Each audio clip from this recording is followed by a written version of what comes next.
Breaking news చూస్తున్నాం. వరంగల్లో దారుణ ఘటన జరిగింది. నడి రోడ్డుపై డాక్టర్ సుమంత్ రెడ్డి పైన ఇనుపరాడతో దాడి చేశారు కొంతమంది వ్యక్తులు. కారులో వెళ్తున్న డాక్టర్ పై దాడి చేశారు గుర్తెలిన వ్యక్తులు. కారును అడ్డగించి బయటకు లాగి మరీ ఆయనపై దాడి చేసి చంపేశారు. దాడిలో తీవ్రంగా గాయపడ్డారు డాక్టర్ సుమంత్ రెడ్డి. తీవ్రంగా గాయపడినటువంటి సుమంత్ ఆసుపత్రి తరలించారు. వరంగల్ బట్టుపల్లి ప్రధాన రహదారిపైన ఈ ఘటన చోటు చేసుకుని ప్రజెంట్ ఇంకా కూడా ఆయన ఆసుపత్రిలో చికిత్స తీసుకుంటున్నారు. డాక్టర్ని వెంబడించడం గల కారణం ఏంటి, డాక్టర్కి ఆ వ్యక్తులకు గల సంబంధం ఏంటి, ఎందుకు వారు వెంబడించాల్సి వచ్చింది, ఇలా అనేక కోణాల్లో పోలీసులు ప్రస్తుతం ఈ కేసుని విచారిస్తున్నారు. వరుస ఘటనలు వరంగల్ జిల్లాలో చోటు చేసుకుంటున్నాయి. దాదాపుగా ఈ రోజు నిన్న రాజలింగానికి సంబంధించినటువంటి ఒక ఘటన చూసాం, రాజలింగమూర్తిని. ఈరోజు తాజాగా మరొక వ్యక్తి ఘటన చోటు చేసుకుంది. ఈ ఘటనలు వరంగల్ జిల్లాలో ఒకసారిగా ప్రకంపనలు రేపుతున్నా. ఏంటి నడి రోడ్డు పైన ఇంత విచక్షణరహితంగా కత్తులతో దాడి చేయడం ఏంటి, ఈ రకంగా నడి రోడ్డు పైన అందరూ చూస్తుండగా చంపేయడం ఏంటి అంటూ కూడా అందరూ కూడా భయాందోళన గురవుతున్న పరిస్థితి. ఉమ్మడి వరంగల్ జిల్లా వ్యాప్తంగా ఇప్పుడు హత్యలు ఒక్కసారిగా ప్రజల్ని భయభ్రాంతకు గురి చేస్తున్నాయి. ఏకంగా డాక్టర్ వృత్తిలో కొనసాగుతున్నటువంటి సుమంత్ రెడ్డి పైన కారులో వెళ్తుండగా వెంబడించి కారును అడ్డగించి కారులో నుంచి బయటికి లాగి మరీ ఆయనపై ఇనుప రాడ్లతో దాడి చేసిన పరిస్థితి. సో రక్తపు మడుగుల్లో కొట్టుమిట్టాడుతున్న సుమంత్ రెడ్డిని ఆసుపత్రి తరలించారు. ఈ నేపథ్యంలో ప్రజెంట్ అయిన ఆసుపత్రిలో బెడ్ పైన చికిత్స తీసుకున్నాడు. చాలా డేంజరస్ సిచ్యువేషన్ అని తెలుస్తోంది. ప్రాణాపాయ స్థితిలో కొట్టుమిట్టాడుతున్నట్టు తెలుస్తోంది. ఒకసారి అక్కడున్నటువంటి స్థానికులు ఈ సంఘటన జరిగిన తర్వాత వారంతా తమ యొక్క బాధని ఆవేదన వ్యక్తం చేస్తున్నారు. స్థానికంగా ఉన్న వ్యక్తుల యొక్క మాటలు విందాం మనం. మేము ఆర్డర్ వేస్తున్నాం, సత్యసాయి గార్డెన్ నుంచి ఆర్డర్ వేస్తున్నాం. ఆర్డర్ వేస్తుంటే మేము అక్కడ ఉన్నాం, ఆ మూల మీద ఉంటే ఇటేమో ఆ పార్కింగ్ లో ఇట్లా వేసి ఆల్రెడీ కొట్టుకుంటున్నారు. వాళ్ళు ఏమో కొట్టిళ్ళు హెల్మెట్ పెట్టుకుని బండి మీద వెళ్ళిపోయారు.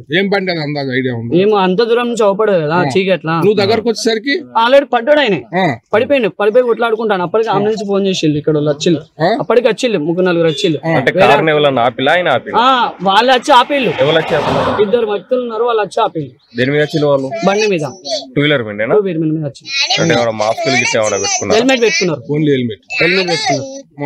హెల్మెట్ పెట్టుకుని కొట్టి వెళ్ళిపోయారు. అంటే దేంతో కొట్టిల్లు? దేంతో కొట్టిల్లో చూడలేదు మనం, అక్కడ నుంచి లాంగ్ నుంచి అవపడదు కదా, వాళ్ళు కొట్టినైతే కొట్టిల్లు. దేంతో కారు ఇక్కడనే ఆ నుంచి అప్పుడు వస్తున్నారు, మరి ఇక్కడ ఆగింది. మరి ఆయన పార్కింగ్ లైట్ వేసుకున్నారు. డిస్కషన్ జరిగింది వాళ్ళిద్దరు, డిస్కషన్ కొట్టి వెళ్ళిపోయి. ఎంతసేపు జరిగింది డిస్కషన్? ఏమో అన్న కొట్ట మేము వచ్చే వరకు ఆల్రెడీ వెళ్ళిపోయి వాళ్ళు. నువ్వు వచ్చేసరికి కింద పడిపోయి ఉన్నాడు అంతే. వచ్చే వరకు ఆపలేదా మరి ఆటో?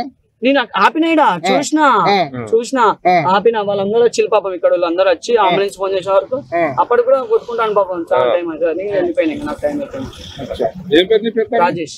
ఎక్కడ మీ ఇల్లు? శివనగర్.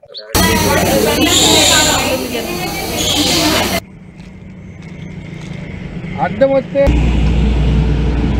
చీమ కూడా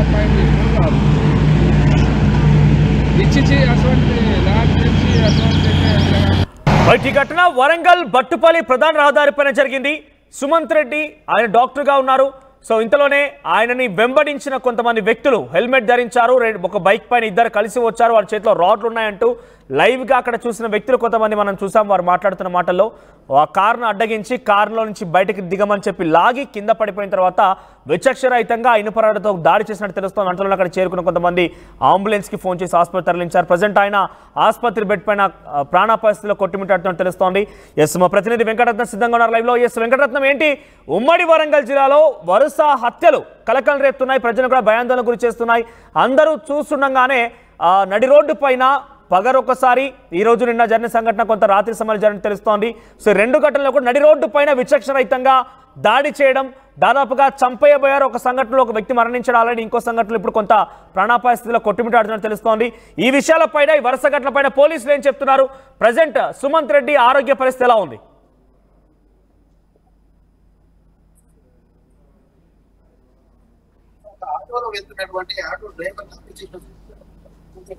నిన్న ఈ రోజు అలాగే మొన్న 3 రోజుల వ్యవధిలో 4 ఘటనలు ఉమ్మడి వరంగల్ జిల్లా వ్యాప్తంగా జరిగాయి. 4 ఘటనలు కూడా కత్తులతోటి దాడుల సంఘటనే మనం గమనించవచ్చు. భూపాలపల్లి ఘటన దాదాపు అందరికీ తెలిసిందే. ఆ తర్వాత నిన్న భట్టుపల్లి రహదారి మీద కూడా ఒక డాక్టర్ ను, అంటే కాజుపేటలో ఉన్నటువంటి తన క్లినిక్ నుండి తన విధులు ముగించుకుని ఇంటికి వెళ్తున్నటువంటి క్రమంలో వరంగల్ భట్టుపల్లి హైవే మీద రహదారి మీద ఇక్కడ కాపు కాసినట్టు అనుకోవచ్చు. ఎందుకంటే ఇక్కడ సీసీటీవీ ఫుటేజ్లు లేని ప్రాంతాన్ని ఎంచుకున్నట్టుగా తెలుస్తుంది. వీళ్ళు దాన్ని దృష్టిలో పెట్టుకొని అక్కడ బైక్ నుంచి వెంబడించి ఓవర్టేక్ చేసి ఆ కారును ఆపి ఆ బయటికి లాగి మరి రాడ్లతోటి అలాగే కత్తులతోటి అంటే విచక్షణ రహితంగా కొట్టి తల మీద బలంగా మోదడంతో తీవ్ర రక్తస్రావం అయితే ఆ విజువల్స్ చూస్తే చాలా దారుణమైన పరిస్థితి, అంటే చంపేటువంటి పరిస్థితి. ఎందుకంటే తను చనిపోయిన అనుకునే వదిలిపెట్టి వెళ్ళినటువంటి సిచ్యువేషన్స్ అయితే మనకు కనిపిస్తున్నాయి. అంత దారుణంగా అతను తలపై మోదీ సంఘటన నిన్న డాక్టర్ జరిగింది. అలాగే ఇక్కడ భట్టుపల్లితో పాటు ఇక్కడ మడిపల్లి అలాగే వరంగల్ లో ఉన్నటువంటి పోచమ్మ మైదానంలో మొత్తం 3 అన్ని ఘటనలు ఇవే సంఘటన. ముఖ్యంగా ఇక్కడ డాక్టర్ సంబంధించిన వివరాలను పరిశీలించినట్లయితే విధులు ముగించుకుని ఇంటికి వెళ్తున్నటువంటి క్రమంలో గుర్తు తెలియని వ్యక్తులు వచ్చి కారును అడ్డగించి బయటికి లాగి ఎందుకు కారణాలు అయితే ఇంకా పూర్తిగా తెలియలేదు. కానీ వరుస ఘటనలు వరంగల్ లో జరుగుతుండడం, అది ఉమ్మడి వరంగల్ జిల్లా పరిధిలో జరుగుతుండడం కూడా చాలా తీవ్రంగా కలకలం చెప్తుంది. దీనిపై కూడా ఇప్పటికే సిపి చాలా సీరియస్ గా కింది స్థాయి అధికారుల మీద వ్యక్తం చేసినట్టుగా మనకు తెలుస్తుంది. ఒక్కొక్క సంఘటన కనుక చాలా తీవ్రంగా తీసుకోవాల్సినటువంటి పరిస్థితి. ఎక్కడ చూసినా ఒక ప్రీ ప్లాన్ ఇవన్నీ జరుగుతున్నాయి. సీసీ ఫుటేజీలు లేని ప్రాంతాలను కూడా ఎంచుకుంటున్నారా, లేకపోతే ప్రీ ప్లాన్ గా రెక్కి నిర్వహించి వీళ్ళని అరెస్ట్ చేస్తున్నారా అన్నటువంటి కోణంలో కూడా మనం చూడాల్సినటువంటి అవసరం అయితే కనిపిస్తుంది. దీనికి సంబంధించి ప్రతి ఒక్కొక్క సంఘటన ఒక్కొక్క ఉదాహరణ, కానీ కారణాలు మాత్రం కనుక్కోలేకపోతున్నారు. ఎన్ని సమస్యలు ఉన్నా కానీ ఇప్పుడు ఉన్నటువంటి సిచ్యువేషన్ డాక్టర్కి సంబంధించి మాత్రం ఇంతవరకు ఒక రీజన్ మాత్రం తెలియలేదు. ఎవరనేది కూడా నిందితులు అనేది కూడా తెలియలేదు. వారి కోసం ఉదయం అక్కడికి వెళ్ళినటువంటి పోలీసులు పూర్తిగా ఎంక్వైరీ చేశారు. అక్కడ ఉన్నటువంటి చుట్టుపక్కల వాళ్ళని విచారించారు. కానీ అక్కడ సీసీటీవీ ఫుటేజ్లు కానీ ఎవరు లేకపోవడంతో ఆ చుట్టుపక్కల కూడలలో అంటే సంఘటన స్థలానికి అవతల వైపు యువతల వైపు ఏ టైంలో వీళ్ళు వెళ్తున్నారు ఆ బైక్ల మీద, ఎందుకంటే వీళ్ళు హెల్మెట్ ధరించినటువంటి కొంత చూసినటువంటి వాళ్ళు చెప్తున్నారు. కాబట్టి ఇద్దరు వచ్చి బైక్ మీద వచ్చి వీళ్ళని అడ్డగించి ఆ బయటికి లాగి విచక్షణ రహితంగా దాడి చేశారని చెప్పి అంటున్నారు. వీటన్నిటిని ఆధారంగా చేసుకుని ఆయా టైంలో ఈ వెహికల్ బయలుదేరినటువంటి టైము అలాగే ఈ బైక్ బయలుదేరే టైం అంటే అంతకు ముందు కూడలలో ఉన్నటువంటి సీసీ కెమెరాలు కూడా పరిశీలించాల్సినటువంటి అవసరం అయితే కనిపిస్తుంది. దీనికి సంబంధించి పోలీసులు కొంత ఇన్వెస్టిగేషన్ అయితే చేస్తున్నారు. కానీ పూర్తి వివరాలు ఇంకా తెలియలేదు. కాకపోతే వరుస ఘటనలు మాత్రం వరంగల్ జిల్లా ప్రజానీకాన్ని మాత్రం కలకలం రేస్తున్నాయి. అది కత్తులతో దాడులు జరగడానే చాలా తీవ్రంగా పరిగణించాల్సినటువంటి పరిస్థితి మనోజ్. రైట్ వెంకటరత్నం, ఈ విషయాలపైన పోలీసు ఎటువంటి విధంగా నిఘా పెట్టారు? అంటే వరుసగా జరుగుతున్నాయి కాబట్టి డెఫినెట్ గా కొంత అలర్ట్ అయితే జారీ చేసి ఉంటారు. సో ఆ నిందితుల్ని పట్టుకునే ప్రయత్నాన్ని చేస్తున్నారా? నిందితుల్ని పట్టుకునేటువంటి విధంగా పోలీసులు దీన్ని ప్రతిష్టాత్మకంగా తీసుకుంటున్నారు. ఎందుకంటే ఉమ్మడి వరంగల్ జిల్లా అంటేనే కొంత పోలీసులు కూడా కొంత నిఘా వ్యవస్థ కూడా పటిష్టంగా ఉంటుంది. ఇదివరకు కూడా గతంలో చేసినటువంటి మేజర్ కేసులు కూడా 24 గంటల్లో ఛేదించినటువంటి దాఖలాలు కూడా ఉన్నాయి. కానీ అదే భరోసాతో ఉన్నారు. ఎక్కడెక్కడైతే సీసీటీవీ ఫుటేజ్ సంబంధాలు అంటే సీసీటీవీ ఫుటేజ్ లేని ప్రాంతాన్ని కూడా సీరియస్ గా దృష్టి పెట్టి పట్టుకున్న సందర్భాలు. కానీ ఈ రోజు ఉదయం సిపి అంబర్ కిషోర్ జా కూడా దీనిపై తీవ్రంగా స్పందించినట్టు తెలుస్తుంది. కింది స్థాయి అధికారులు అసలు ఏం జరుగుతుంది ఉమ్మడి వరంగల్ జిల్లాలో శాంతి భద్రతల సమస్య తలెత్తుతుందంటే చాలా ఇప్పటికే బ్లేమ్ చేస్తున్నటువంటి పరిస్థితి. ఇక్కడ రాజలింగమూర్తి హత్య కేసు తర్వాత ఈ రోజు ఎన్హెచ్ఆర్సీ వాళ్ళు కూడా వరంగల్ కు వచ్చారు. దీనిపై కూడా తీవ్రంగా స్పందించారు. దీనికి సంబంధించి జ్యుడిషియరీ అలాగే పరిపాలకులు అలాగే పోలీస్ వ్యవస్థ వీళ్ళంతా వైఫల్యాలు కూడా దీనికి కొట్టొచ్చినట్టుగా కనిపిస్తున్నాయి. అసలు ఒక భద్రత వరంగల్ నగరంలో ఉందా అన్నటువంటి ప్రశ్నలు కూడా తలెత్తుతున్నటువంటి పరిస్థితులు కనిపిస్తున్నాయి. డాక్టర్కు సంబంధించినటువంటి విషయాన్ని అయితే తను తీవ్రంగా అంటే చనిపోయాడు అనుకుని వదిలిపెట్టిపోయారు. కానీ ఇక్కడి నుండి మెరుగైన చికిత్స కోసం హైదరాబాద్ లోని ఓ ప్రైవేట్ ఆసుపత్రికి తీసుకెళ్లి మెరుగైన చికిత్స అందిస్తున్నారని చెప్పి అంటున్నారు. కానీ అక్కడ ఉన్నటువంటి గాయాలు అక్కడ ఉన్నటువంటి పరిస్థితి చూస్తే తను ప్రాణాలతో కొట్టుమిట్టాడుతున్నటువంటి పరిస్థితి ఉంది. చాలా సీవియర్ సిచ్యువేషన్స్ కూడా అక్కడ ఉన్నట్టుగా అక్కడ వైద్యులు చెప్తున్నారు. కానీ డాక్టర్ కావడంతో తన కుటుంబీకులు ఏం ఆరోపిస్తున్నారు? సుమంత్ రెడ్డికి ఎవరితో విభేదాలు ఉండేవా, ఏదైనా ఆస్తాగాదాలు ఉండేవా, లేకపోతే బంధువులా, తెలిసినటువంటి వాళ్ళ ఎవరు ఈ రకమైనటువంటి దాడికి పాల్పడే అవకాశం ఉందని కుటుంబీకులు ఆరోపిస్తున్నారు? అయితే డాక్టర్ ప్రొఫెషన్ అంటే కొద్దిగా ప్రొఫెషనల్ గానే ఉంటారు. కానీ ఎందుకంటే చిన్న వ్యవహారాలకు వాళ్ళు వెళ్ళేటువంటి పరిస్థితులు ఉన్నాయి. కాబట్టి దీనికి సంబంధించినటువంటి కారణాలను వాళ్ళకు కూడా, ఎందుకంటే ఇప్పుడు నిన్న జరిగినటువంటి ల్యాండ్ తగ్గదు అంటే కుటుంబ విషయంలో మాట్లాడారు. కానీ ఈ విషయాలు అది ప్రొఫెషనల్ సంబంధించినటువంటి విషయమా లేకపోతే ఇంకే విషయం అనేది ఇంకొక క్లారిటీ రాలేదు. కుటుంబ సభ్యులు మాత్రం తమకు ఎటువంటి దీనికి సంబంధించినటువంటి ఇంతవరకు ఎటువంటి వివరాలు తెలియదు. ఏదైనా కొంత సున్నిత మనస్కులు ఎటువంటి పరిస్థితులు కూడా సివియారిటీ కూడా దానిలో ఎక్స్ట్రీమ్ మైండ్ సెట్ కూడా లేదు. చాలా సాఫ్ట్ నేచర్ ఉన్నటువంటి పరిస్థితి ఉంది. కాబట్టి అతనికి వేరే శత్రువులు కూడా ఎవరు లేరు అన్నటువంటి కోణంలోనే కుటుంబ సభ్యులు చెప్తున్నారు. కానీ ఇక్కడ పరిస్థితి చూస్తుంటే ఏంటంటే వాంటెడ్లీ ఎవరో అదే సీరియస్ గర్జు పెట్టుకొని ఒక దాడికి పాల్పడినట్టుగా తెలుస్తుంది. ఇంకొక కోణంలో కూడా ఆలోచించాల్సినటువంటి అవసరం ఉంది. ఎందుకంటే ఈ హంటర్ రోడ్డు అలాగే భట్టుపల్లి రోడ్డు ప్రధాన రహదారిలో ఎక్కువగా ఈ మధ్య గంజాయి పట్టుబడుతున్నటువంటి మోటార్లు కూడా చాలా ఉంటున్నాయి. రైల్వే స్టేషన్లతో పాటు బస్ స్టాండ్లు కూడలు కొన్ని ప్రాంతాల్లో గంజాయి సేవించినటువంటి వాళ్ళు బైక్ల మీద విపరీతమైనటువంటి స్పీడ్ తో వెళ్తుంటా ఉంటారు. ఇట్లాంటి స్పీడ్ వెళ్ళేటువంటి క్రమంలో ఓవర్టేక్ చేస్తున్నటువంటి సమయం కూడా ఒకవేళ ఓవర్టేక్ చేసిన వాళ్ళు సహించినటువంటి పరిస్థితి ఉండదు. ఇట్లాంటిది మానసిక స్థితులు కూడా కోల్పోతున్నటువంటి సందర్భాలు గంజాయి సేవించినటువంటి వాళ్ళు డ్రగ్స్ సేవించినటువంటి వాళ్ళ మానసిక స్థితులు చూస్తున్నాం. ఎందుకంటే వాళ్ళ ఎక్స్ట్రీమ్ మైండ్ సెట్ ఏంటంటే ఎవరు ఆధిపత్యాన్ని వాళ్ళు ఒప్పుకున్నటువంటి పరిస్థితి ఉండదు. కాబట్టి ఇట్లాంటి కారణాలు కూడా ఏమైనా ఉన్నాయన్నటువంటి కోణంలో ఆలోచించాలి. ఎందుకంటే డాక్టర్లకు వ్యక్తిగత కారణాలు ఎందుకంటే ప్రొఫెషనల్ ఉంటారు కాబట్టి ఎవరు తెరువు పోయేటువంటి పరిస్థితులు చాలా తక్కువగా ఉంటాయి. కాబట్టి ఇట్లాంటి కోణంలో కూడా పోలీసులు ఆలోచిస్తున్నారు. ఎందుకంటే అది ఓపెన్ స్పేస్. ఎందుకంటే సిటీ అవుట్స్కట్స్ నుండి అంటే కాజీపేట నుండి భట్టుపల్లి వెళ్ళేటువంటి ప్రధాన మార్గం నుండి అంటే వీళ్ళ హంటర్ రోడ్ లో వాళ్ళ ఇల్లు ఉంటుంది. ఈ కాజీపేట నుండి తన క్లినిక్ క్లోజ్ చేసి వెళ్తున్నటువంటి క్రమంలో రాత్రి పూట చాలా ఓపెన్ గ్రౌండ్ ఉంటుంది. కాబట్టి రద్దీ కూడలి కూడా కాదు. ఇట్లాంటి క్రమంలో గంజాయి సేవించినటువంటి కొంతమంది దుండగులు కూడా ఆ స్పీడ్ గా వెళ్తున్నటువంటి క్రమంలో అటుగా వెళ్తున్నటువంటి వారిని గమనించారా? ఆ బైక్ నెంబర్ కానివ్వండి లేదంటే ఆ బైక్ కి సంబంధించిన నెంబరు వారి యొక్క ఫేసెస్ కానివ్వండి ఎక్కడో సర్కిల్ దగ్గర కెమెరా దగ్గర రికార్డ్ కాలేదా? అయితే ఇది రికార్డ్ అయ్యేటువంటి అవకాశాలు అయితే ఉంటున్నాయి. ఎందుకంటే పోలీసులు దాదాపు 360 డిగ్రీస్ నిఘా వ్యవస్థ అయితే ఖచ్చితంగా పెడుతూ ఉంటారు.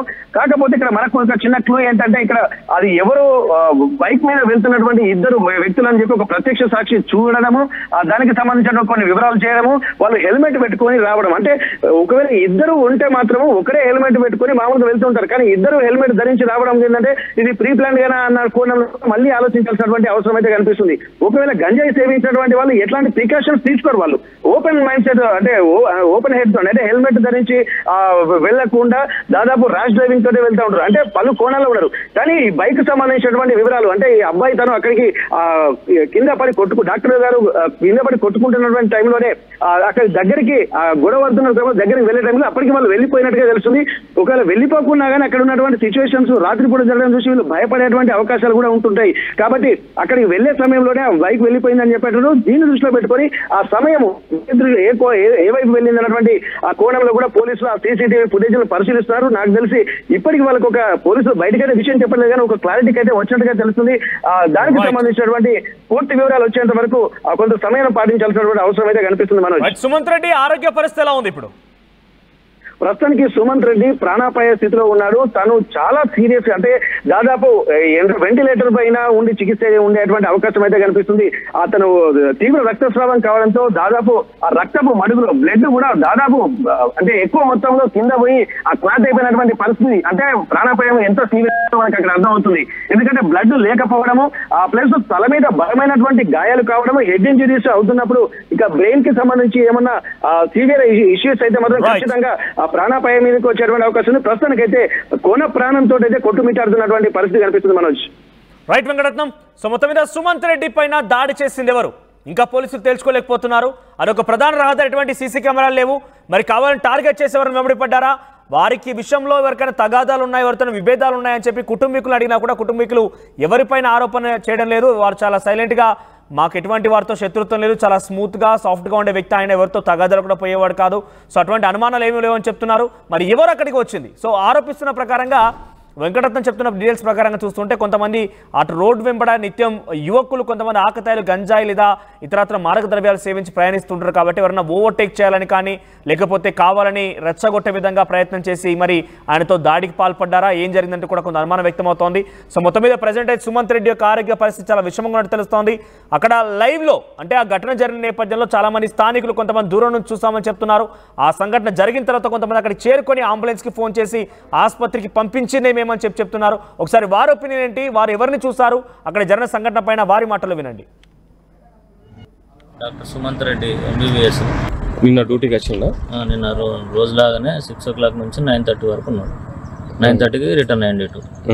వచ్చే దారిలో ఇది జరిగిందని చెప్పి తెలిసి ఏమన్నా మార్నింగ్ నుంచి ఫోన్లలో ఏమన్నా హడావిడి కానీ ఏం లేదు, సింపుల్గా ఎప్పట్లాగానే కాల్స్ చేస్తాం, మామూలుగా ఓపీ చూసుకున్నాడు, వెళ్ళిపోయాడు అంతే. ఏమన్నా చెప్పిండా మీకు ఏమన్నా ఫోన్లు వచ్చినాయి అని చెప్పేసి ఏమన్నా కానీ అట్లాంటిది ఏమన్నా ఫంక్షన్లు ఉన్నాయా? మామూలుగా ఫంక్షన్ కానీ మామూలు రెగ్యులర్ టైం లాగానే ఈ టైంకి వెళ్ళిపోతున్నా అంటే ఓకే బాయ్ అని అన్నాడు, వెళ్ళిపోయాడు. హాస్పిటల్కి ఏమన్నా వచ్చి ఎవరైనా వచ్చి ప్రత్యేకంగా ఏమన్నా మాట్లాడిల్లా? ఎవ్వరు మాట్లాడలేదు. మామూలుగా నాకు వచ్చే రెగ్యులర్ పేషెంట్ లాంటి వాళ్ళు తప్ప వేరే అన్నోన్ పర్సన్స్ వచ్చినట్టు కానీ ఏది కానీ ఏది లేదు. ఏది ఎన్ని గంటలకు బయలుదేరిన హాస్పిటల్ నుంచి? 9:30. 9:30కి. మీకు ఎప్పుడు తెలిసింది అసలు? నాకు 10 o'clock తెలిసింది. 10 o'clock. ఎట్లున్నాడు ఇప్పుడు ఆయన పరిస్థితి? కొంచెం క్రిటికల్గా ఉన్నదని తెలిసింది. ప్రజెంట్ యశోద హాస్పిటల్లో సికింద్రాబాద్. ఏం పేరు ఆయన పేరు అసలు? సుమంత్ రెడ్డి. సుమంత్ రెడ్డి. సుమంత్ రెడ్డి. డాక్టర్ సుమంత్ రెడ్డి. ఎక్కడ ఈయనది? సిద్ధార్థ నగర్, కానీ ఉండేది మాత్రం అంటారు రోడ్లు ఉంటాను. అంటారు రోడ్లో ఉంటాను. మ్యారేజ్? మ్యారేజ్.